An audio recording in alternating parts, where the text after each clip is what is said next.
place. I want to welcome you again. We're going live. We'll be on YouTube. You'll be able to see it again tomorrow night on YouTube if you want to do that. I know I probably will. But are we live at this point, Michael? We can begin? Yeah, okay. Well, again, welcome on behalf of the Bloomingdale Neighborhood History Group. Many of you have attended our previous programs.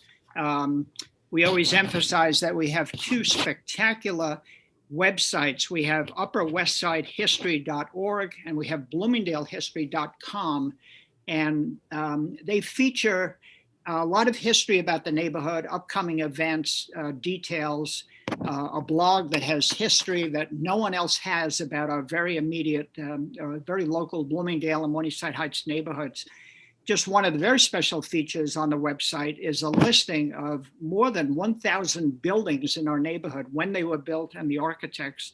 But you'll also see a way that you could sign up and get on our quarterly newsletter.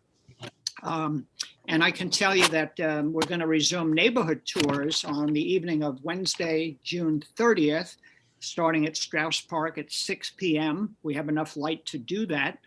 And then we'll resume programs, live programs in the future. The next one we have is on the history of the farmers market in the neighborhood. But tonight, let me introduce Marjorie Cohen, who in turn will introduce our very, very featured speaker, Andrew Alpern, to talk about his book, Posh Portals. Marjorie? Hi. Hi, everybody. Good evening and happy first day of summer. Very exciting day. This is going to be a very short intro for two reasons. One is that Andrew has told me that he doesn't like long intros or intros.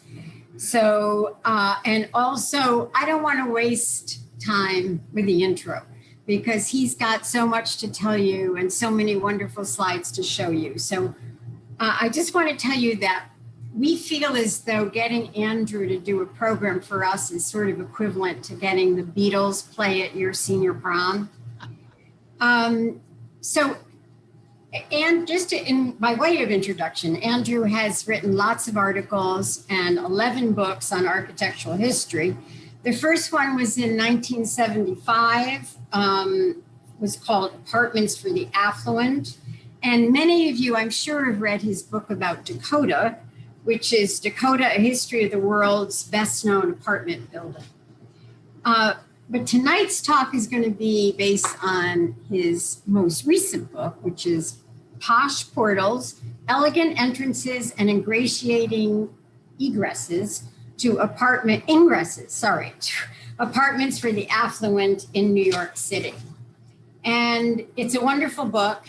And if you, I certainly think that after you see this presentation, you're going to want your own copy. So we will put up in the chat how you can get a copy of the book.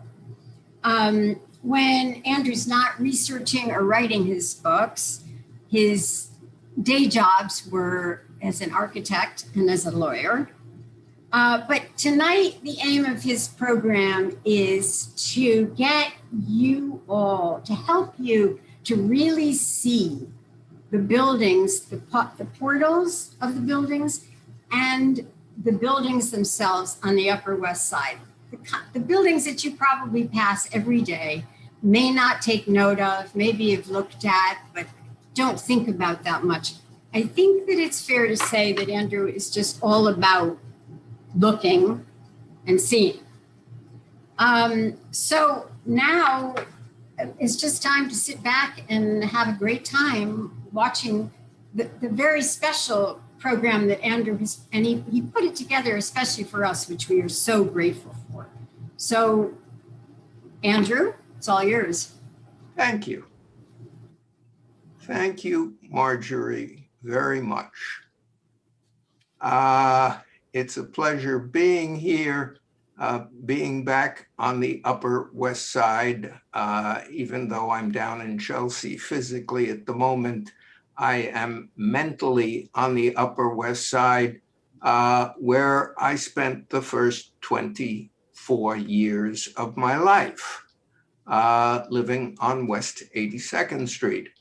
And I moved down to Chelsea, leaving my parents and my brothers and got my own apartment. And I've been living in that apartment down here for the last 58 years.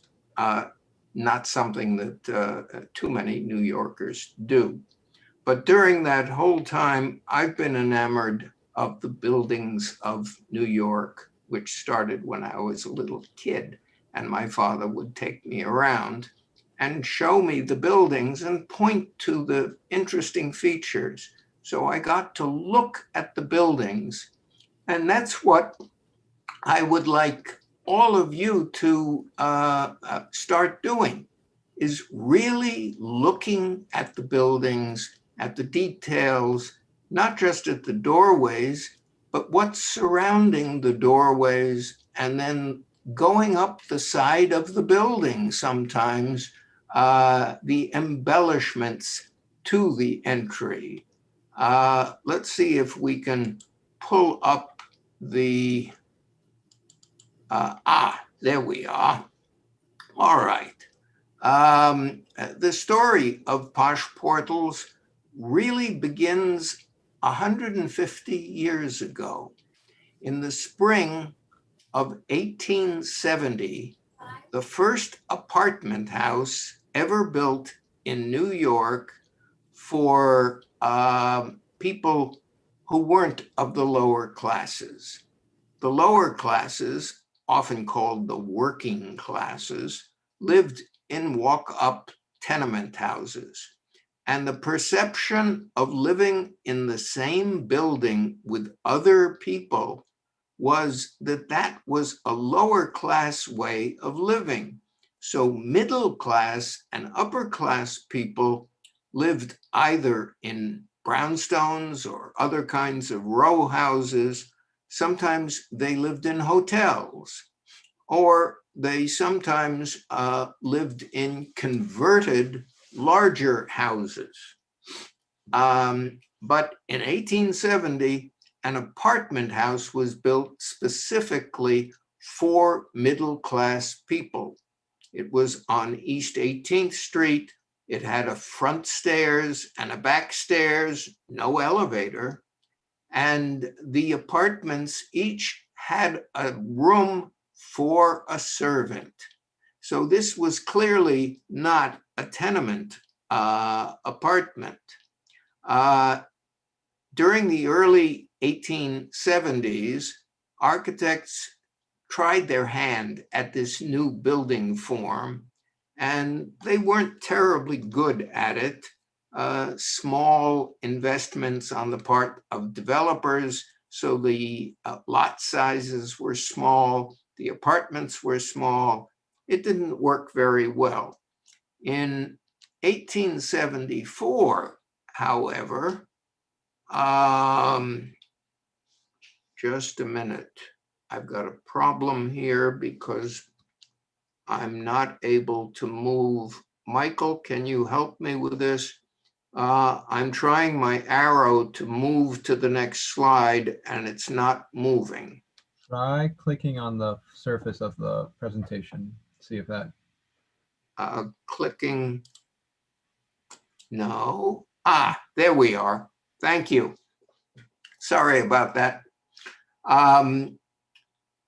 As a result of all the small buildings, a developer hired an architect and gave him a very large site. This is on the west side of Broadway between 51st and 52nd Streets. It's two buildings really back to back, right at this dividing line. These are mirror images of each other. There's a modest entrance leading to a stair hall, no elevator. It is an impressive building from the outside, but the apartments inside were poky, the rooms small, and the only rooms that got decent light are the ones facing Broadway or the side streets.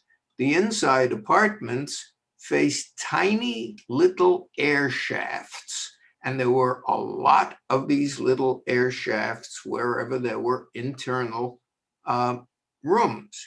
This was not very good. This building went up in 1874. Edward Clark was a developer. He was the president of the Singer Sewing Machine Company, and he decided he could do better. So he had his architect, Henry Janeway Hardenberg, design this building on the west side of 7th Avenue from 55th to 56th Streets. There's a large hotel on the site now.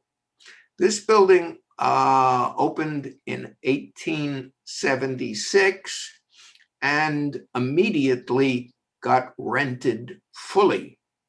It did that because Hardenberg had looked at the Albany, saw what was wrong, and fixed it all. The apartments in the Van Corlear here were larger. The rooms were larger. They were better laid out. And this time, in addition to the stairs from the entrance, which was a little bit more embellished, there was an elevator in the front, and there was also a service elevator in the back for each of the halves of the building. There's a similar entrance on the 55th Street side. So you had two front elevators, two back elevators. There was front stairs and back stairs, and some pavilions on the roof on both 7th Avenue and on the side streets. This was a success. In addition, it had a dry moat to separate the building from the street and a very nice wrought iron fence. But from my point of view as an architect and a planner, what I found rather modern is a ramp right here where a horse-drawn delivery wagon could go down the ramp into a central courtyard, which made up for all the little air shafts. So even the back rooms had light and air because they all faced the interior courtyard. Everything either faced the interior large courtyard or the streets. So every room was an open room to the outside. Now, this idea of taking the delivery wagons and having them unload in a central courtyard down at the basement level was something absolutely new and had never been done anywhere before. Well, this building worked and rented. So Mr. Clark told Mr. Hardenberg, all right, here's a plot of land that I just bought. And in fact, the Van Corlear was finished in 1876, and Mr. Clark bought this land that the Dakota is on in 1879. So he really did go out and buy land after he saw how successful the Van Corlear was.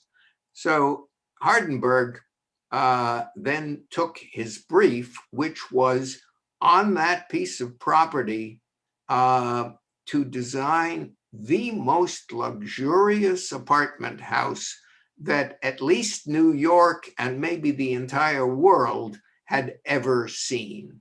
And he designed the Dakota as we know it.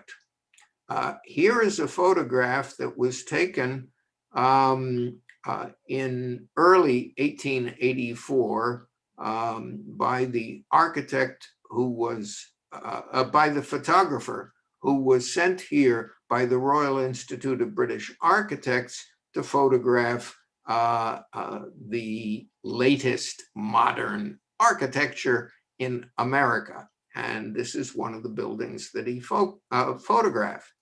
Well, as part of a luxurious building, the entrance, of course, had to be very luxurious.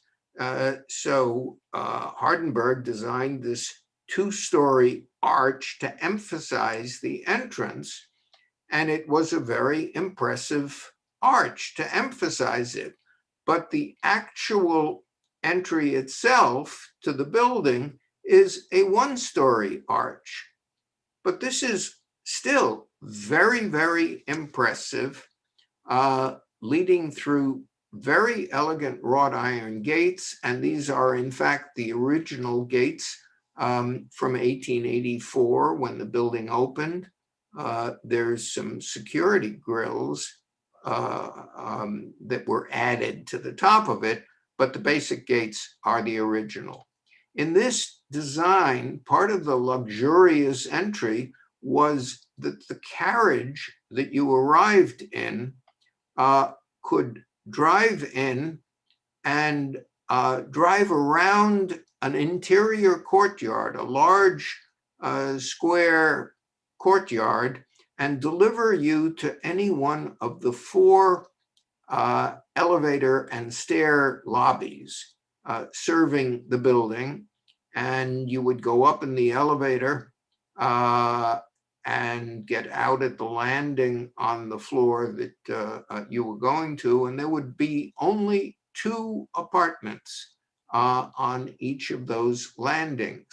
So this was truly luxurious living, and a very luxurious and elegant way to go in. The idea of a large square building, a square donut, basically, with a drive-in courtyard was so successful that 20 years later, it was used at the Apthorpe in 1908, a much larger square courtyard, a rather impressive building that I'm sure all of you are familiar with an even more impressive triple height arch as an entryway, embellished with limestone carvings and elegantly draped Grecian maidens standing on top up at the 4th floor level, and with grandiose ironwork leading to a large courtyard. This was very, very elegant, again with 4 separate elevator lobbies leading to the apartments upstairs. This worked very, very well. The developer was William Waldorf Astor, who was living in England at the time. It was designed by Clinton and Russell, an architectural firm that Waldorf used quite a bit. Well, if one grand entrance to a large hollow square building was good, there we are. 2 should be better. The Belnord at 86th Street and Broadway occupies the entire block from Broadway to Amsterdam and from 86th Street to 87th Street. That particular block is about twice as big as the block from Broadway to West End that the Apthorpe occupied. So the Belnord is a very, very large apartment house served by a very large courtyard. Now, you need a large site and a lot of money to build a building this big. Not everyone could do it. So if you don't have quite that large a site, but you still want your carriage to deliver the passenger, you can allow the carriage not to drive all the way into a courtyard, but at least drive under cover and then deliver the passenger and then leave. You can do that with a porte cochere. This one at the St. Urban at 285 Central Park West was an early attempt at doing that. It's actually a little bit too small to be really useful. It isn't deep enough, it isn't wide enough, so it's never used. Much more effective is this entrance to the Ansonia. This is the 73rd Street entrance. It's quite grand as an entrance. You have triple two-height arches, and they're pretty elegant with carved keystones at the top and cartouches covering the triple arches of the porte cochere itself. Here, it's deep enough and it's wide enough so the carriage, or these days the taxi cab, can drive in undercover, deliver you to the doorway, and then drive out. You can also walk directly in here. This is a spectacular building, but again, this is one that I'm sure all of you know very well. Also off Broadway, but this time up at 104th Street is the Claiborne. This is a building that goes from Broadway to West End and has a very effective drive-in porte cochere. It's done in a somewhat arts and crafts manner, but the usefulness of this porte cochere, of course, has been eliminated by these hitching posts blocking the driveway. So while they have little pineapples on top of them, which is supposed to be a symbol of welcome, cars are clearly not at all welcome here. They equally are not at all welcome at 410 Riverside Drive, which has an exceptionally large porte cochere. This is a 1909 building, but here too, two strategically placed rectangular planters inside the porte cochere basically are blocking any car from going in. So it's a very elegant way of walking in from the Riverside Drive, walking along or getting out of the taxi cab at the sidewalk and then walking in. But they've eliminated the elegance and function of the porte cochere here. A little bit north at 440 Riverside Drive, the porte cochere remains active and usable. And while nobody has used it anytime I was up there, I've been told by someone who lives in the building that in fact, it does get used and is quite welcomed when it's pouring rain and you're arriving in a taxi cab. You can arrive undercover and remain protected. This is the Paterno at the north corner of 116th Street and the Drive. It was built in 1910, predictably by a developer named Paterno, and it was designed by Schwartz and Gross, who had designed lots of apartment houses. Now, if you don't want to invite your cars under the building, you can allow them to drive into an open courtyard and turn around after they've delivered the passenger.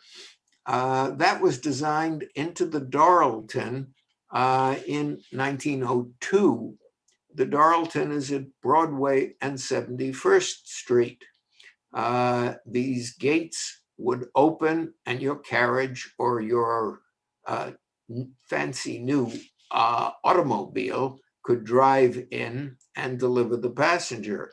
But since the building has been turned into a co-op, those gates have been closed permanently and they just provide a function as a fence. But this is still one of the more over-the-top posh portals there is, with these little cherubs and these limestone spheres, which a critic at the time disdainfully referred to as giant bowling balls.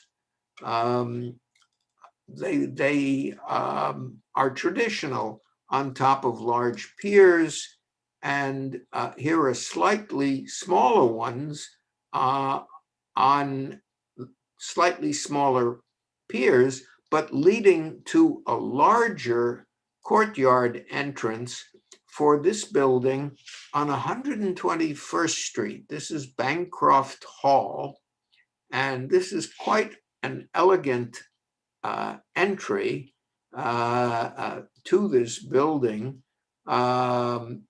Bancroft Hall was built in 1910, and surprise, surprise, the architect was Emery Roth. This is not a design that you would expect from Emery Roth, especially at the top of the building, where he piled on just about every decorative style and device you could possibly imagine. But this was very early for Emery Roth. Now, a much smaller courtyard that you can't drive into doesn't attract terribly much attention because it's so narrow. And you couldn't even see this entrance unless you stopped and turned and looked straight in. Well, if you do that, you're rewarded with what is perhaps the most outrageous looking entrance of any in the city. A very handsome arch with a setback doorway so that there's a little protection from the rain here, a handsome little balcony, but these two herms very painfully supporting this balcony for more than a century, your heart has to go out to them. They're carved limestone and they're real sculptures. Up at the top was an equally over-the-top a pair of pavilions, a south one and a north one. The north one is totally gone. The south one here, it's gone from this point up. So you've got the top here. You still have this over-the-top embellishment of the Œil de Boeuf window up there. This one was quite an elegant building when it was built. Not so elegant now, but it's coming back. It was built in 1907, and in 2007, they had a 100th anniversary, and they made a video that was really quite nice. Now, when you aren't going in with your carriage, you could have a marquee that would offer some protection. In this head-on view, you can't really see it, but this is a marquee that cantilevers out from the building offering a good deal of protection for the Langham. It gives you entry to the lobby. Curiously, originally, there was a driveway on the Langham, incidentally, goes from 73rd to 74th Streets. At 73rd Street, there originally was a driveway with a turnaround when you got to this part of the building, and a carriage could in fact deliver you to an entrance on the other side of the lobby. But that carriage driveway has been closed for many years. But the concept of the marquee has worked so well that it's been used quite a lot. Here it's at 490 West End Avenue. And here you can really see how the marquee is cantilevered out. With that much cantilever, you can't hold it up just with brackets. So you have to have a tension rod here or a tension chain that hooks back into the structure of the building. And that's what holds this whole thing up. Those chains are in tension. This beam is in compression, and together it holds up this glass-covered marquee.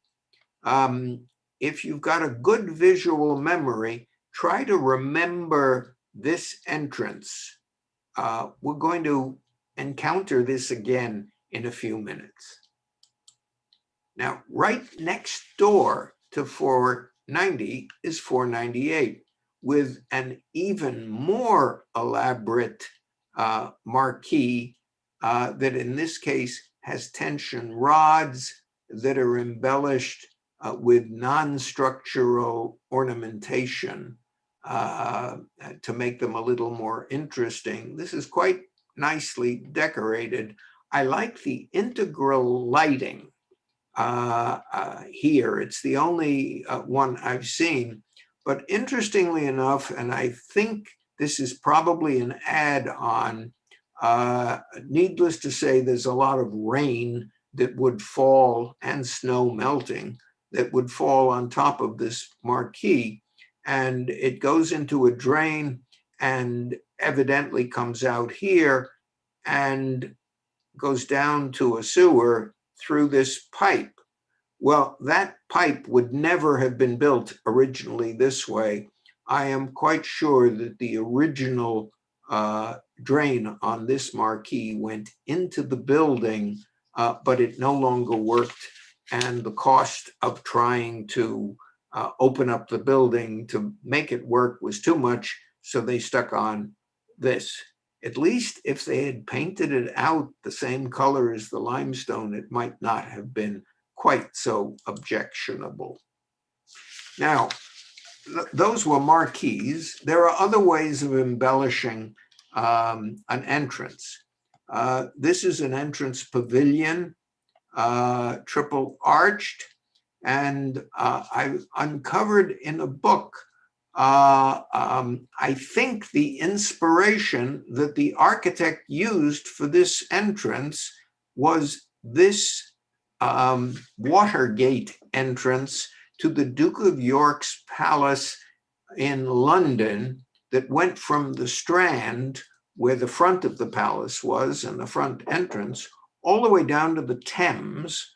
And he had a landing at the Thames and this Watergate, so that his guests who arrived by boat could come through this gate and then go up the slight incline to reach the palace. This gate and the palace were built in 1623. The palace is long gone, but this gate actually still exists. It's been re-erected in a park in London, and you can actually go see it.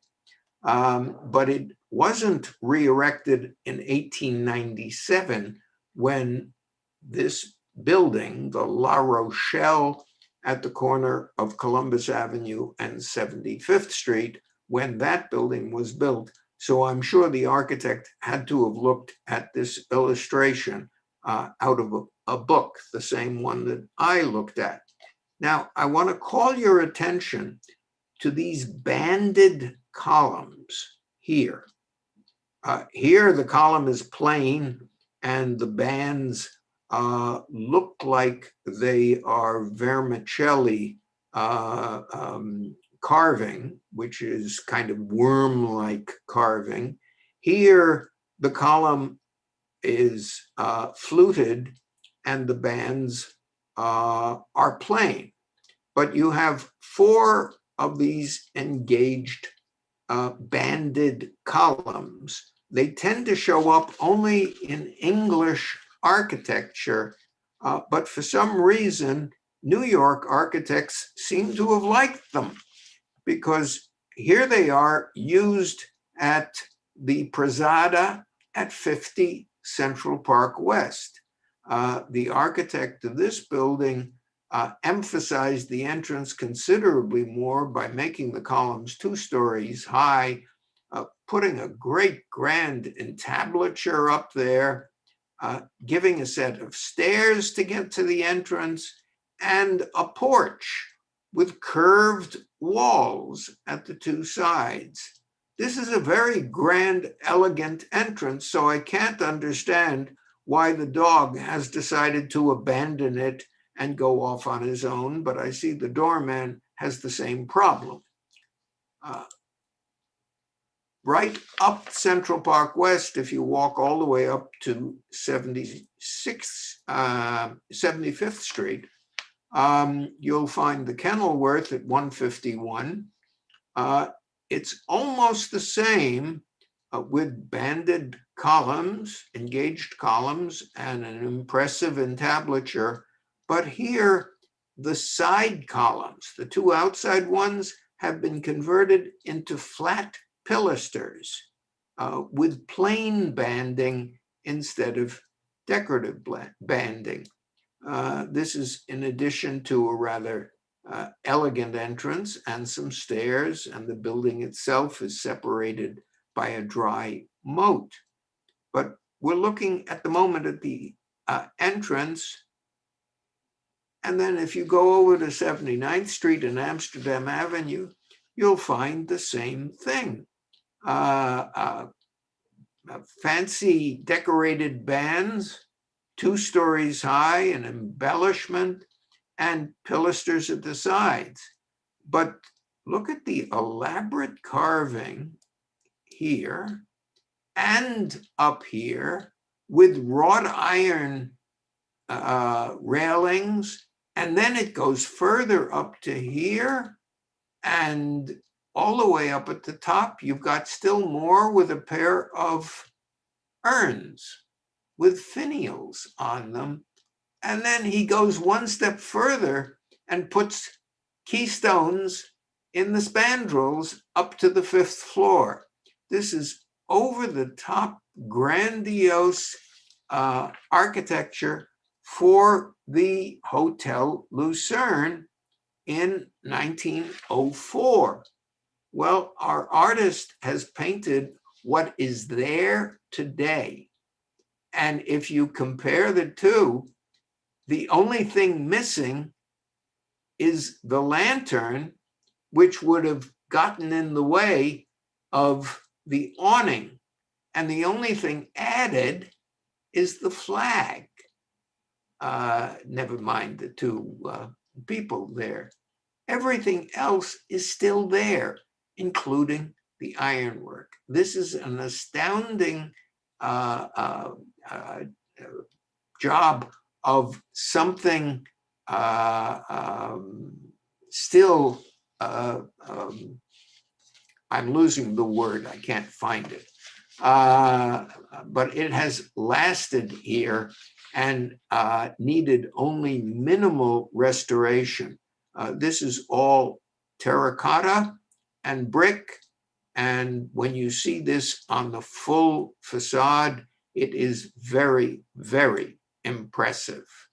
Now, we're more used to seeing columns like this. These are plain monoliths. Each one of these is a single piece of granite that has been turned on a giant lathe, taking a long time to grind it down.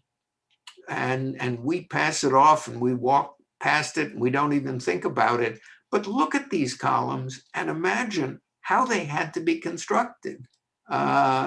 When you're done, you've got a piece of granite that is very, very heavy. It was used to support a rather elegant entablature. It almost looks as if this was intended to be carved with the name and address of the building, which is at 194 Riverside Drive, but it was left blank. This is in remarkably good shape. If you look around, you'll find a couple of lion's heads. It's got a dry moat. It's got wrought iron.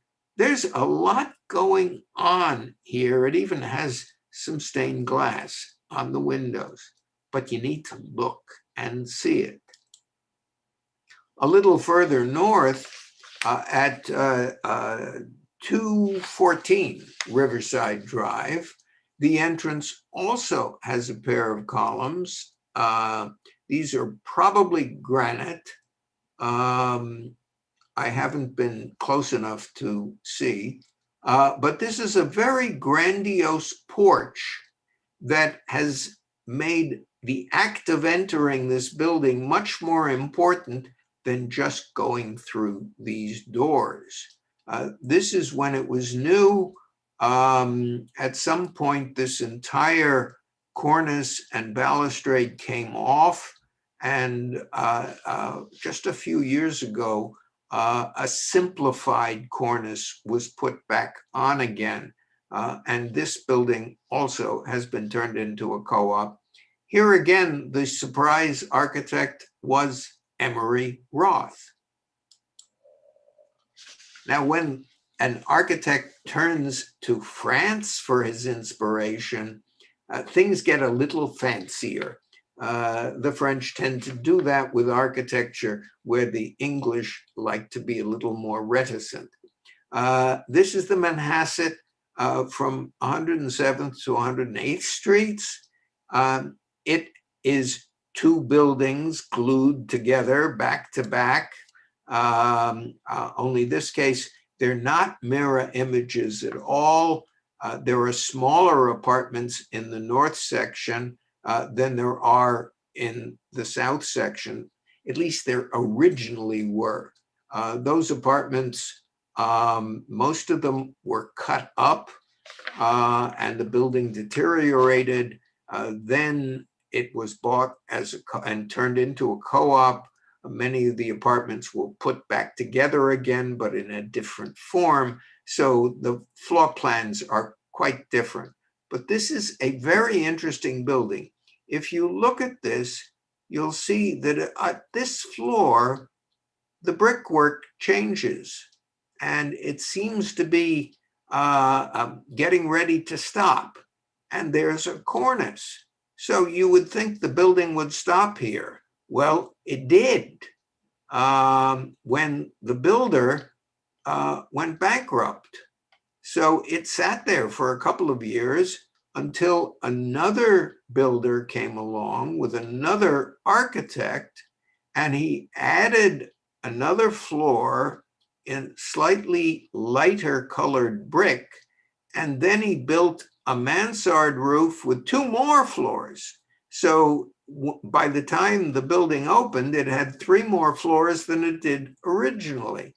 Well, I found this shot looking north on Broadway from Strauss Park, and it very clearly shows the lighter colored brick going on top of the existing apartment house, and the steel work is being erected for those top two floors. Rather fun to find a construction drawing for a building. They're very hard to come by. here's an entrance somewhat similar, but this is a very strange building. This is the Schuyler Arms on 98th Street.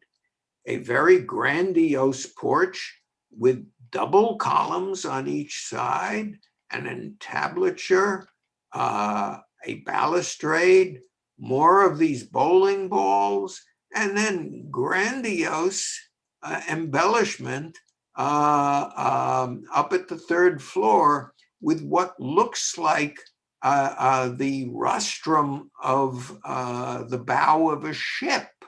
Whether it was intended that way, I don't know. But instead of an entrance, you're entering a tunnel that leads to a courtyard, and then on the other side of the courtyard is a second entrance that actually leads to the building with its own embellished, relatively flat pseudo porch. I haven't encountered another building in all of New York that's quite the same as this one. Now we go over to West End Avenue and find a somewhat more conventional building here. This is 495 West End with a nice porch in a sort of neo-Grec design, but the architect has embellished that entrance all the way up to the sill of the 5th floor. But to understand this, you have to look from across the street and look above the entrance. As you walk down the street, if you do that, you'll see all sorts of extras that you wouldn't notice if you were just looking at street level. Here, the embellishment just goes up to the 3rd floor. This is 420 West End Avenue that was designed in 1916 by the prolific firm of Schwartz and Gross. It's a pretty plain building, except for a belt course at this point with 4 balconies, which are original and they're still there, a dropped cornice with a little bit of embellishment, and then the top 2 floors are very much embellished. The windows, there are arches, there are cartouches, and there's another cornice with a little pediment on each side. The entrance, the most important part, is accentuated with this 2-story high square arch with a very handsome curve, a very nice balcony, and a traditional pair of double doors.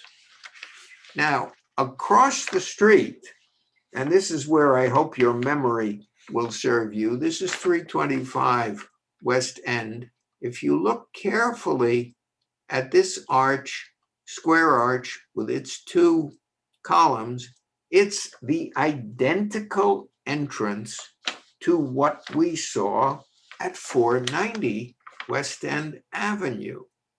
It originally had a marquee.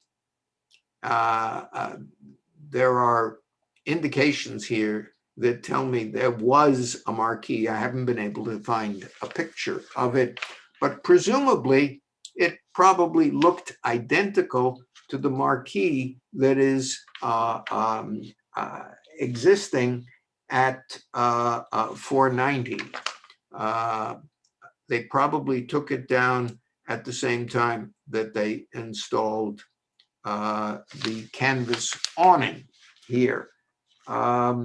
And the architect of this building, Neville and Bagg, was the same architect as 490, and the builder was the same. So I suspect the architect designed this. The builder said, I like that. I'll order 2 of them from the terracotta supply company. These are all of these elements are made of terracotta in imitation of limestone. You see, this is a column that is not a single piece of limestone or granite. It's built up over by terracotta units. Now, further north at 780 West End Avenue, you have a totally different kind of entrance in white terracotta. There used to be a marquee here. It went right along there, and up on the side, it doesn't show in this artist's painting, but you can see it if you go there or if you look at a photograph. There are the little gudgeons that are tied into the steel work of the frame of the building that held up the cantilevered marquee. Now, this building is the original white brick building that we hate so much from the 1960s, but here from the teens, it is very, very handsome, designed with white terracotta ornament all over the place by the brothers George and Edward Blum. Very, very creative. All of this is terracotta, and they did this very elaborate open work top to the whole building. But what they did was kind of sneaky. They never used ordinary Greek or Roman columns, but they slipped in 2 columns. If you look at this pairing of the window with the ornament, this is really reading as a column. And here's the second one.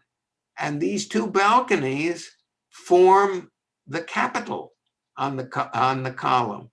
It's a very curious way of designing. Now, that's my interpretation. I can't pick up the phone and call the Blum brothers to ask them what their interpretation would have been, but I think it's a handsome way of doing things. Now, let's look at 440 West End Avenue, a relatively simple arch with a cartouche, but what they've done is plastered a porch that's really almost 2-dimensional on the face of the building to emphasize where the entrance is. This is apparently a bunch of pilasters holding up, as it were, an entablature. In fact, all of this is just a facade of a porch. But it was done again here in a different way, where this is the equivalent of an entablature. These are the equivalents of pilasters with a modest but handsome embellishment to the actual entrance to 101 Central Park West, with a very handsome broken pediment and cartouche. Up Central Park from 101, if you go 10 or 11 blocks, you find the Hotel Alden. The Alden has its original marquee, which survived, a very handsome embellishment here, and then the embellishment goes further, and it goes further, and if you go all the way up here, you've got a plaque, which is embellished with swags, being held up by a pair of angels flying around. Now, there's nothing carved in this plaque, which seems a little odd. Well, keep that in mind for a moment or two. The Alden was 1920. I'm sorry, 1926. In 1927, the same architect, Emery Roth, again, built the Oliver Cromwell at 12 West 72nd Street. this is an astounding tower. It's very, very tall. It can look in all directions. And because there are low buildings all around it, it's very easy to see from almost anywhere. Its entrance, which has a capacious awning now, but originally it had an iron and glass marquee. And these two lions have open mouths. Out of their open mouths came the tension chains that held up that original marquee. This has a very nice two-story arch and the keystone at the top here, and you have to look up to see this and connect Oliver Cromwell with this soldier who is wearing the, whoops, sorry about that. Oh, how do I go backwards? Michael, how do the arrow keys? The left arrow key should take you backwards to the previous one. No, Hmm. no, Maybe previous. that also works. Ah, okay, that's the way I'm doing it. Sorry about that. I'll try to be more careful. This soldier is wearing the same helmet that all of Oliver Cromwell's soldiers wore. Well, it's a nice little touch to connect the name of the building to a carving, but to do that, you've got to look up and find the carving, and then look up your history of armor to know what the connection is. Give a look to the top of the tower and keep that in mind, because when Emery Roth designed the Beresford at Central Park West and 81st Street, his towers are remarkably similar. They're, of course, not the same, and there's three of them instead of one, but there's a relationship there. The entrance to the Beresford is very handsome with an awfully large cartouche, but then he goes up to this false window and gets elaborate, and then he goes up further with a balconette. This is not a real balcony. These people can't go out on it. But then he goes up even further. Instead of angels, he has a pair of shields, and he has the same rectangular panel, but here it's been carved. Erected 1929. At the time they put this panel on, it was early in the year. They didn't know what was going to happen in October when the market crashed. The bottom fell out of the economy, so that by the time Emery Roth designed the San Remo in 1930, the developer wasn't really sure he was going to be able to fill his building. Nonetheless, Roth designed first one entrance, and then he surrounded it with another, with an even bigger cartouche, and another balcony that you actually could go out onto, and then another panel. So again, you have to go across the street and look back, otherwise you'll break your neck trying to look up. But you'll see a very, very grandiose embellishment of the entrance going up the facade. Now, an embellishment of an entrance doesn't only have to go up the facade, it can go horizontally.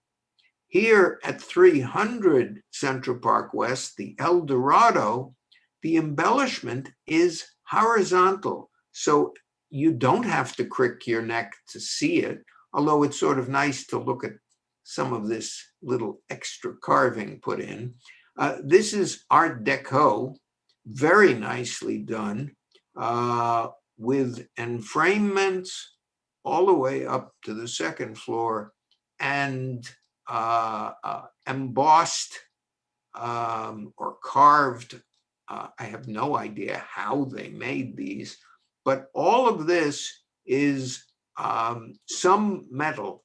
I think by its color, it could be phosphor bronze. It might be Monel metal. I don't know. Looking at it, I can't tell. A metallurgist probably could take one look and he'd know immediately what it was. But this was an early introduction of Art Deco to Central Park West. Now, Schwartz and Gross ordinarily wouldn't be designing in Art Deco, but they saw the writing on the wall and decided for a small building, 336 at 94th Street, they'd experiment. So they took a very nice brick building, very colorful, and they included a somewhat modest but clearly Art Deco entrance. They also included a cornice at the top, not a conventional one, but a terracotta cornice in a sort of neo-Egyptian form, which was something that was being used in Art Deco. And they repeated it up at the top of the enclosure for the water tank. And you can see just a small piece of that water tank there. Now, this worked very well, and the developer was happy. This was 1929. So a little later that year, they did 55 Central Park West in Art Deco. This is pure Art Deco in metal for the marquee and in terracotta for this embellishment here. They also repeated it way up at the top here. So this is a very interesting building, but you've got to look up to see all of this. You also have to look up if you want to see that it starts with a purplish red brick here, lightens into an orange here, gets even lighter here, and a pale cream brick up here. The concept was that the building would look as if it were in sunlight even when on a cloudy day. Whether that actually works or not, I rather doubt. Well, 55 Central Park West rented, so Schwartz and Gross did the same thing at 241 Central Park West up at 84th Street.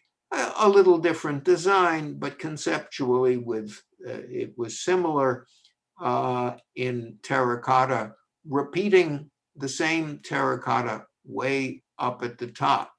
Now, this building had an original marquee, which I could see in an early photograph that was identical to the one that exists at 55 Central Park West.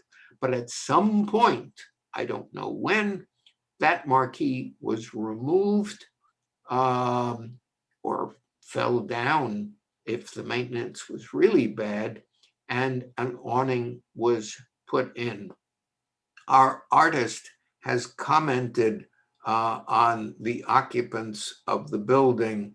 He has two movers moving a framed painting into the building.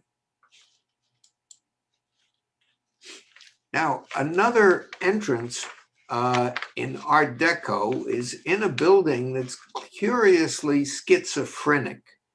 This is 140 Riverside Drive, the Normandy. The base is clearly modern, Art Deco modern, modern being the stripped down late 1930s version of the more ornate Art Deco of the early 30s. So you have this very nice base with these horizontal grooves cut in, very modern deco, and this gracious recessed circular or semicircular entrance leading to the doorway, and a very elaborately cantilevered marquee, solid on it. Also of the time, and this was 1939, are these curved corner windows going all the way up. But curiously, when you get to the top, it's all classical, complete with obelisks and balustrades. So you've got one kind of architecture up here and a very different architecture down here. Now, a totally different way of approaching the entrance was to make it very home-like. So here you have a little house as an entryway to this building at 370 Central Park West. This was put up by Fred F. French in 1918. I like the little house. It's nicely domestic, and what I believe are the original doors that have been very nicely restored. Another very domestic one is at 350 West 85th Street, Red House, with this nicely domestic French Renaissance porch. This was designed, this building, which has Francois Premier detailing up at the top, was designed by the architectural firm of Hardy and Short. It's a relatively small building, but it established them as significant architects, and they got a very nice large commission at 44 West 77th Street, which produced one of my all-time favorite entrances. This archway relates very well to a French medieval arch that is up at the cloisters. Very nice Gothic tracery, but what you can't see in this facade was additional fancy tracery and a white terracotta tracery up here that was like lace squeezed out of a pastry cook's decorating device. It was the most spectacularly Gothic, over-the-top design you could possibly imagine. And 2 years later, they had to reattach all the terracotta because it was falling off.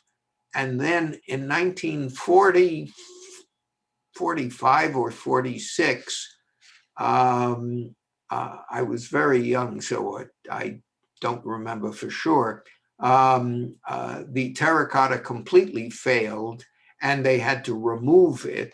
Luckily, this is all limestone and is perfectly solid. So down at the street level, you can see all the ornamentation. This is one building you don't have to look up at the top anymore unless you want to gaze at this two-story living room, which goes all the way from here to here. It was originally a sculptor's studio. I think it's pretty magnificent. I wish I could live there. 10 blocks further south, there is more Gothic tracery. The one block on 67th Street from Columbus to Central Park West has more wonderful entries than I think any other block. This has its title proudly over the doorway. This is number 15, the Central Park Studios. At 27, you have something that was called the 67th Street Studios. very handsome entrance porch, nice archway. What I love is this ironwork and this leaded glass light. Pure Art Nouveau, it's original, it's all there. This is one of my favorites of all of the entrances. And another one at 33, this is a lot of very grand limestone carving. And they're all together on the north side of 67th Street. The last one to be built in this group in 1919 was the Hotel des Artistes. It had a metal and glass zigzag marquee that went over these three double windows. It's got some very nice carving at this level. It's got some wonderful Gothic arches here, and you could crick your neck even from the other side of the street because it's a narrow street. But there's no way you're going to be able to look at this wonderful, wonderful gargoyle way up at the top. Here he is sticking out. And you see there's a lot of ornament at the top and open work to the roof behind it. This is really quite grand ornamentation. This is limestone carved. It's unique. More often, the ornamentation you see is terracotta. And here are three different buildings, but they're all using the same terracotta. Three different developers, three different architects. What's going on here? Even two of the entrances to two of these buildings are essentially the same. The difference being that because there's more space between the second floor and the entrance, there's more room for a little more embellishment there. But other than that, these are the same. These are like out of a catalog. How could that be? Well, I did a little research and found that all three buildings, while they had three different architects and three different builders, all were built in 1925. Well, now I put on my memory thinking way back to when I was an intern at an architectural firm in the 1950s. I was a young kid still in architecture school. I was doing drafting, but I was learning the ropes. And one of the things that I learned was that when you went to design a building, you went into the firm's library, and on the shelves would be all sorts of catalogs, and there would be a sample room. And periodically, we would be visited by a salesman of something, and he would make a presentation, and he would leave a big, fat, loose leaf binder to put on the shelf in the library, and inside would be photographs and detail drawings of whatever it was he was trying to sell. So I believe there was a very aggressive terracotta salesman who visited in early 1925 all three architects and made a pitch for his terracotta, and left the architects with all the detailed drawings they needed to specify that particular terracotta. And it's pretty impressive terracotta work, glazed and polychromed, and clearly independently, all three architects liked what the salesman was offering, and independently, all three decided to use it. And that's why we have this terracotta similarity.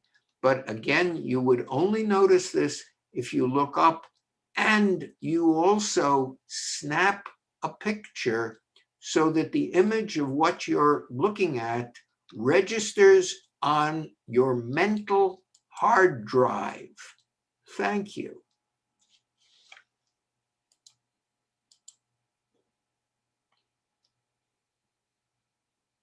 Okay.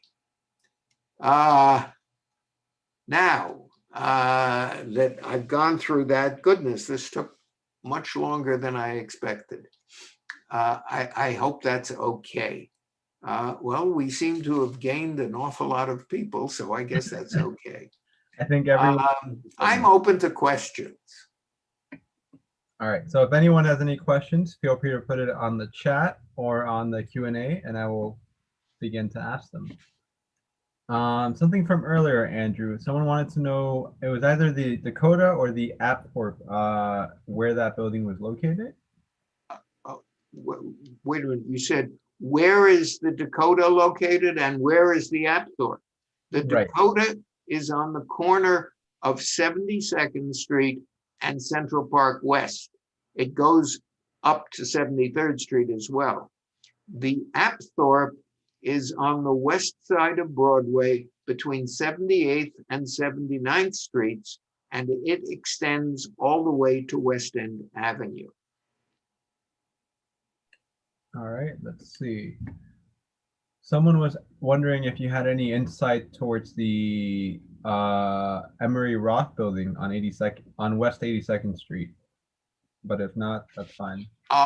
The Roth building that I think he's talking about is the east, is actually two buildings glued back to back. On the east side of Broadway from 82nd to 83rd Streets, they have marquees over the awnings. I'm sorry, over the entrances. I believe they were owned by two different people ultimately, because one got cleaned and the other didn't. I know the buildings very well because I grew up on West 82nd Street off Central Park West, and would regularly walk down 72nd, walk under the marquee of that Emery Roth building around to one of the stores on Broadway, the Florence Bake Shop, which had the best cheesecake in all of the world. It was, by the way, across the street from a Schrafft's with a huge marquee, and that Schrafft's is now Barnes & Noble. It's a really great Barnes & Noble. Yes. Let's see. So we have another question is, why did the Beresford only have 3 towers? Basically, it's the way it could be seen, but the zoning probably has something to do with it, because where the 4th tower would be, which would be at the northwest corner of the building, there is a series of setbacks, which create little terraces, which is very nice for the apartments. That corner of the building is on 82nd Street, and 82nd Street is only 60 feet wide, which means, or meant under the zoning law that, and the building regulation that governed the Beresford, it meant that the building could go straight up from the building line only 90 feet, 1.5 times the width of the street. So at 90 feet, the building had to start setting back because there would be an angle beyond which the building could not extend under the relevant regulations.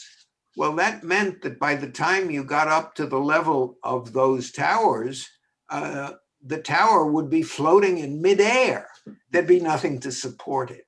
So it was impossible for him to have put a fourth tower there. Thank you. Can I just interrupt for 1 second and say, Andrew, this was fantastic. And all the promises that Jim made in the beginning, I think they came true. Just fantastic. And watching the chat, one person actually wrote, it was the most interesting architecture talk that I've ever heard. My goodness.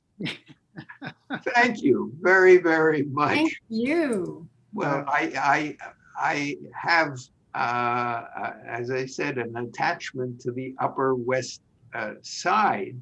Clearly. I lived there for the first 24 years of my life. So I know that neighborhood. Up at Bloomingdale, not so well. But my immediate neighborhood around there, I know pretty well. Clearly. Thank you. Thank you. Are there any other questions? There are quite a few. Oh, well, let's give it a try. All right. What were the 3 addresses of the identical terracotta designs towards the end? Okay.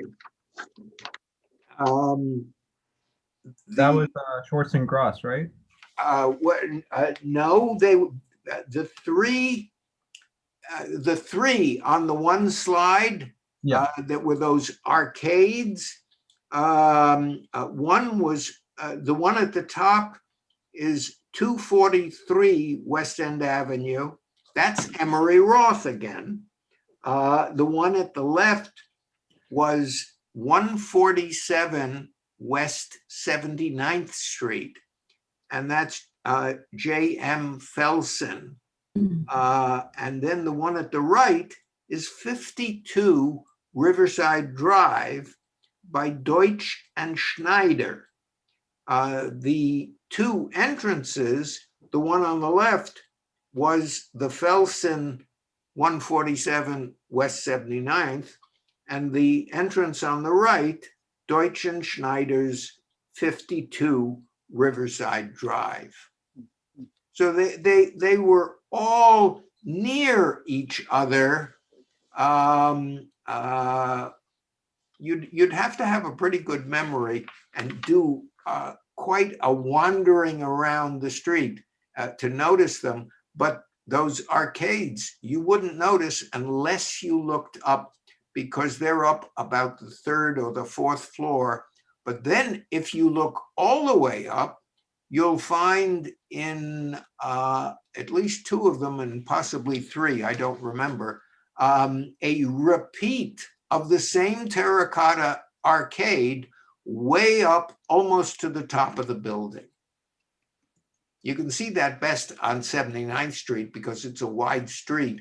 If you look up from the south sidewalk and find the arcade first low down on the building, and then look all the way up the building, you'll find the identical arcade. Luckily for us, we have someone like you with great memory who was able to spot all 3. Well, I started that when my father would take me around on Sundays. It would be just the 2 of us. I'd leave my mother and my 2 brothers at home, and my father and I would go out and we'd visit different neighborhoods and walk around, and Dad would point out architecture and buildings to me. And I recall vividly his taking me one Sunday down to the Wall Street area. And the entire time that we wandered all around that area, we never encountered another human being, not even once. Now, you bump into people down there on weekends all the time. But we looked at all the different buildings, and then we went in and we had some lunch, and we went up to the Museum of the City of New York, and they had some little dioramas of buildings from and streetscapes from olden days, and we looked at various ones, and I thought they were very entertaining until we stopped at one, and Dad looked and he said, "Tell me which of those buildings still exists." And I had to rack my brains to remember what we had looked at down in Wall Street. And finally, I figured out there was one building that I thought I had seen before. And in fact, that turned out to be the one building that still existed. So I guess my father trained my visual memory. So if you're lucky, you will have the same kind of visual memory. All right, so next question up ahead is, how did you like the recreated entrances at the Hotel Belclair? I'm sorry, I didn't get that. What is your opinion on the recreated entrances on the Hotel Belclair? Well, Seems the like- Belclair was designed by Emery Roth. It's a spectacular building on a southwest corner of Broadway and 70-something Street. I can't remember which street it is. And I looked at when my cousin and his wife came up from Florida and told me where they were staying. This was quite a few years ago. They were staying at the Hotel Belclair. So of course I looked up what it looked like now, and I looked up pictures of what it originally looked like, and I was horrified at the damage that had been done in order to create what supposedly somebody thought was modern storefronts. And I thought, wouldn't it be nice if that original ornamentation and entry were recreated someday? And that was quite a few years ago. And then lo and behold, they went and recreated it. And I saw it just a couple of weeks ago for the first time, and I was overjoyed. I wish more people would do restorations. They did that at the Doralton on Broadway. The entire Broadway front had been virtually bulldozed away.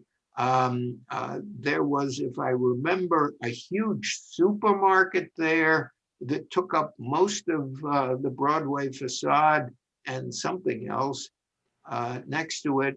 And finally, the co-op bit the bullet, kicked everybody out, and reconstructed the Broadway facade. So there were still stores and entries, but it respected the rest of the facade. And then they recreated cornices up at the top. It is marvelous when somebody can find the very significant amount of money necessary to recreate these things. Okay, so let's see. Following up on that is, there's a building on 110th Street with a bunch of gargoyles. Do you know any more history or information on this side? I assume they are talking about 515 West. I'm sorry? 515 West 110th Street. Oh, okay. That's a different one. Yes, that has some, I would call them grotesques rather than gargoyles. A gargoyle actually is a water spout designed to take water off the roof and squirt it out over the passersby, but it's so high up that it would dissipate. And then builders started embellishing those pipes that were taking the water out and put fantastic beasts with their mouths open, and the water would come spouting out of their mouths. Well, the use of words develops and morphs so that these days any carved beast or unusual face is called a gargoyle. In fact, unless there's a water spout coming out of his mouth, it isn't technically a gargoyle. What the questioner is referring to is a series of grotesque faces, heads of people very near the sidewalk that are holding up balconies on the second floor. They're close enough so that you can really look at them. In most buildings, they're too far away to enjoy, but in that building, they are very close and they are marvelous carvings and they show up in my book. I consider them as accoutrements to a Posh portal of that book, and that building is there, so you can see some photographs of it, of them.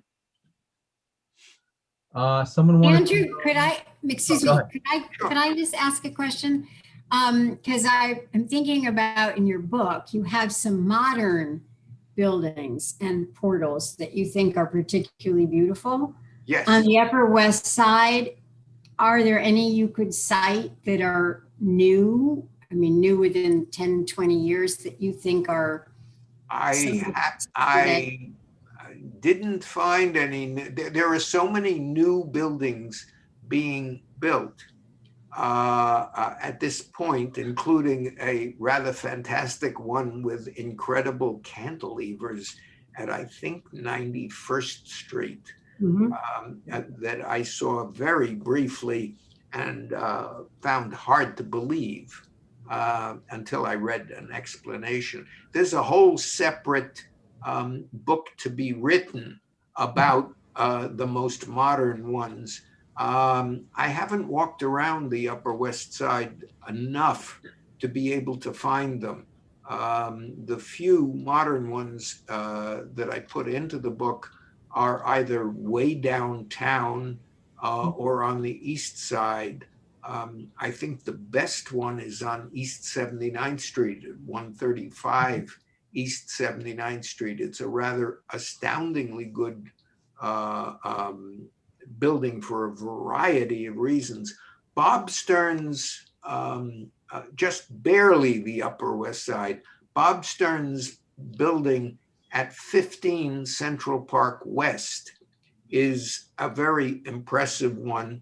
And in fact, I do include that one because it's a parallel to River House.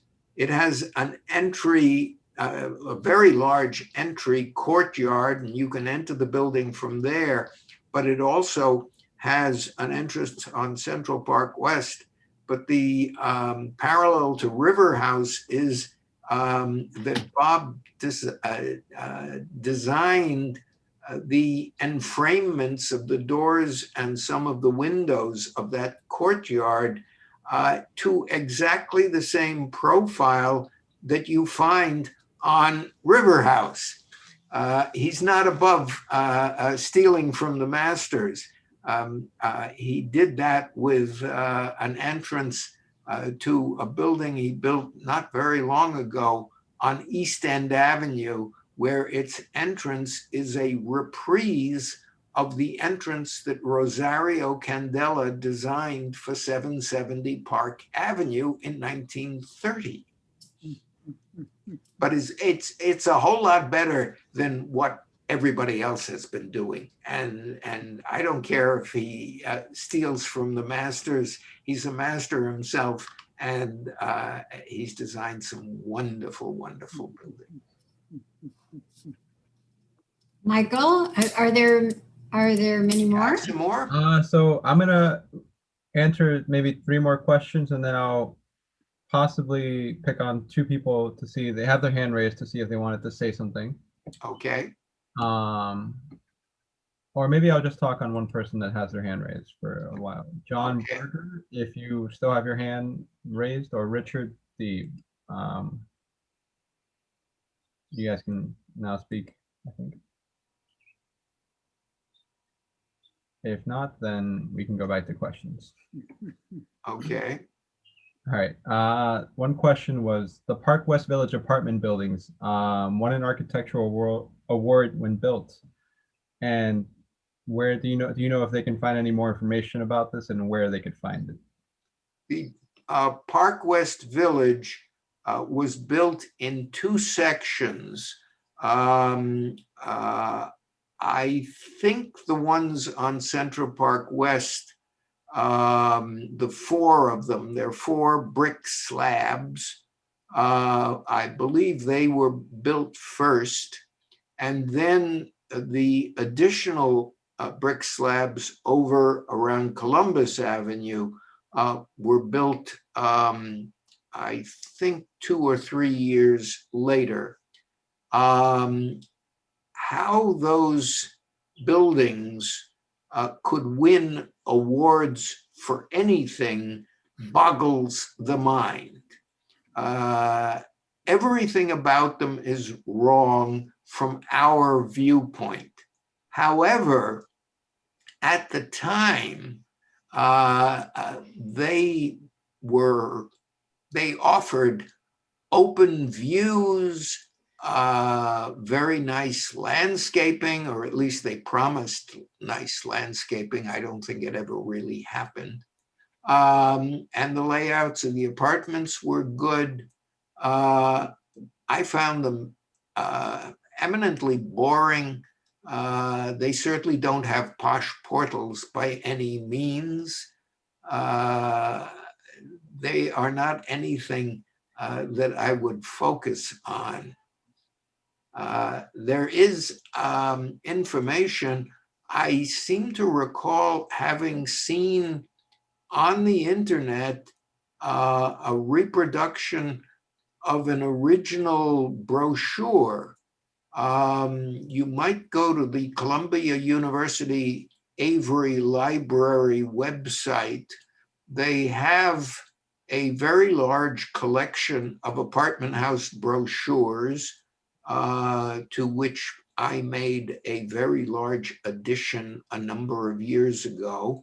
And they have scanned an awful lot of them completely.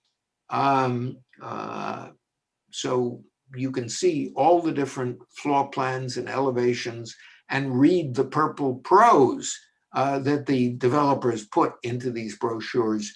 And I did not have an original brochure to Park West Village, but it's entirely possible that Avery has one in their collection.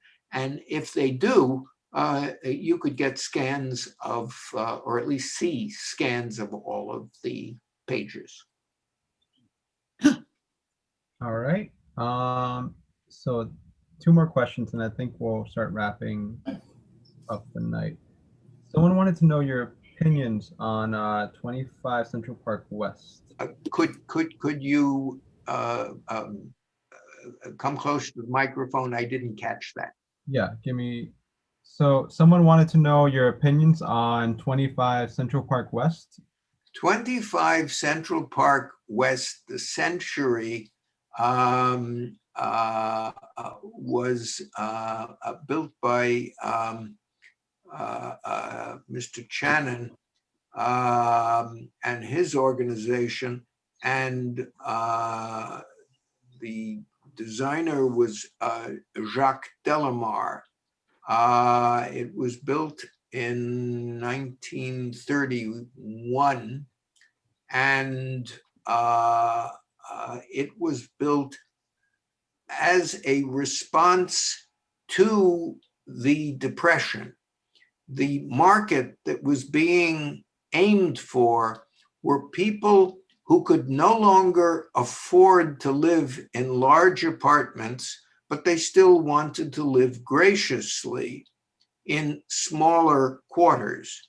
So Irwin Channon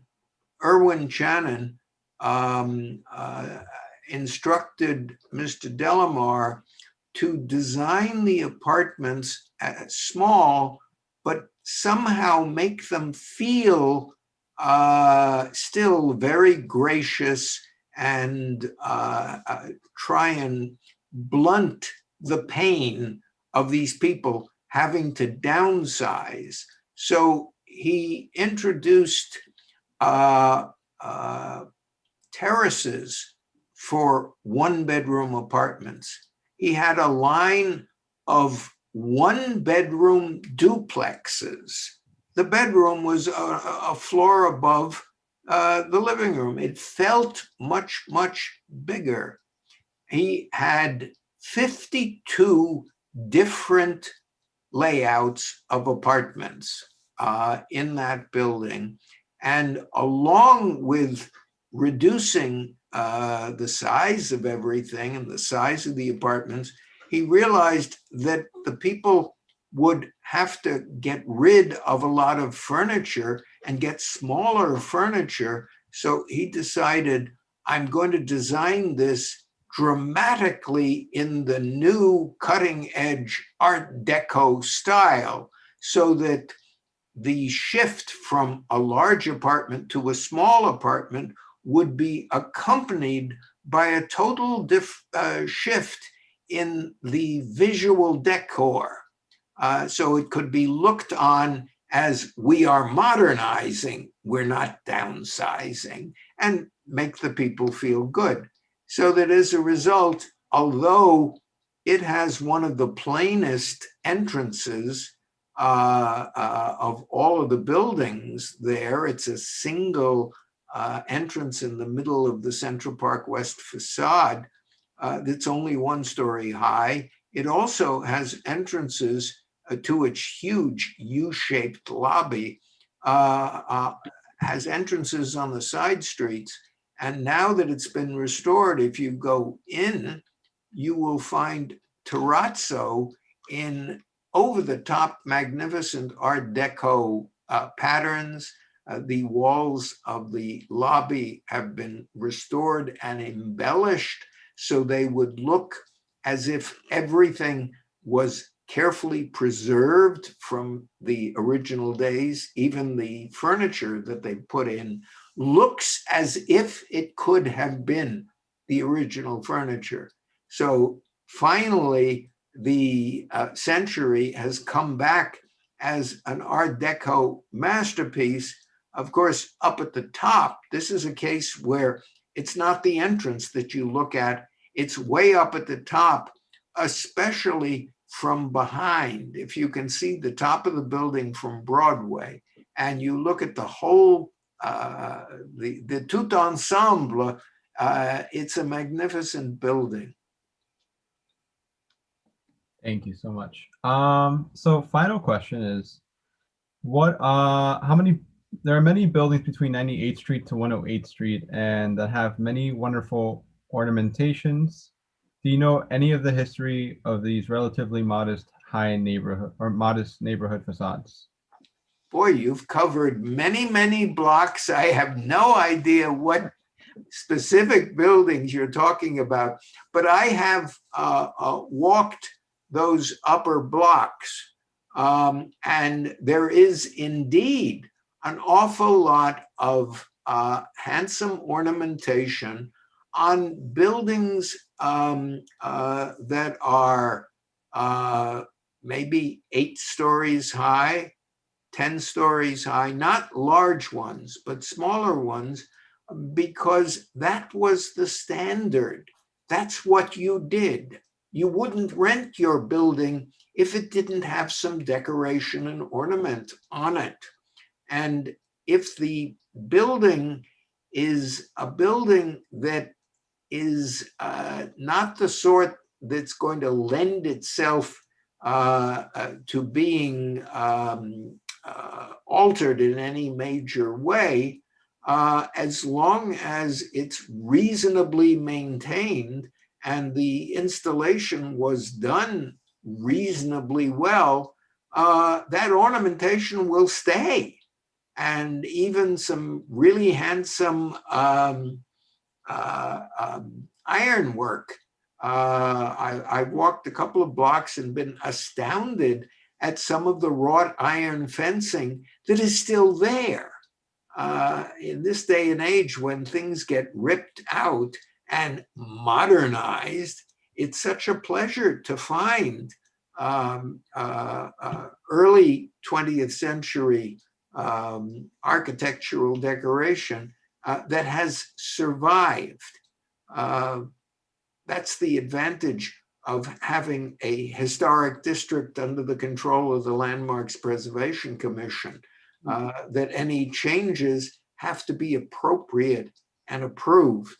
I find it amazing that there are so many buildings in areas that are not designated landmark districts where much has survived.